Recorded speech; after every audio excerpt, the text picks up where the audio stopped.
xibaar yu wér te wóor ca tàng-tàng ba abonnez-vous pour ngeen di mën di jot suñuy vidéo. ngeen jëf ci ànd gi ak ñun ci chaîne bii di Buzz 221 HD ginnaaw bi ñu leen nuyoo comme ni nga daan defee saa su ne ci mbirum Pape Cheikh Diallo ab vigile bu am 55 ans moom mii day la ñu daal di teg loxo amaam bi nga xam ne nag wala ama bi nga xam ne moom la am muy ab étudiant jamono ji mu nekk en cavale arrêté par la brigade de recherche de la compagnie de gendarmerie de Keur Massar depuis le jeudi 7 mai dernier ci mbirum Pape Cheikh Diallo et consort. Le vigile Ousmane Sambou a été présenté ce lundi au juge d'instruction du premier cabinet près du tribunal de grande instance de Pikine Guédiawaye bu ñu sukkandikoo ci ay information exclusive yu Seneweb moom l'homme bii nag daal daan ne préposé à la sécurité d'une école du Point E a été inculpé puis placé sous mandat de dépôt pour acte contre nature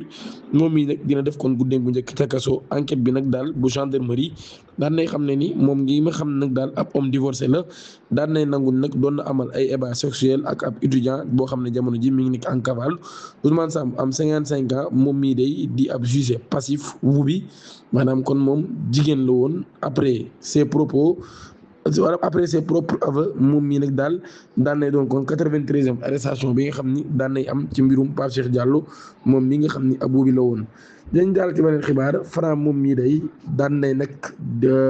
génnaat ci beneen interview bu mu accordé woon Lutte TV moom lutteur parcellois bii nag daal daan nay lancé ab énorme défi à Sa Thiès et Balla Gaye 2. Très confiant, Franc affirmé pouvoir battre les deux frères en très peu de temps mun nag daal mën na maa daan Sa Thiès en 30 secondes Balla Gaye 2 ci 20 secondes ci lu matul ñaari fan wala sax ci benn fan bi. mun nag daal moom lutteur bi ci boppam nag daan nay wax ni Aziz Ndiaye ci boppam moom mii day mën naa parier bépp bien boo xam ni yor na ko. loolu yi nag di ay propos yoo xam ni daan nay enflammer davantage l'arène et les réseaux sociaux di ñaan ngeen abonné activer cloche notification bi te aimé vidéo bi.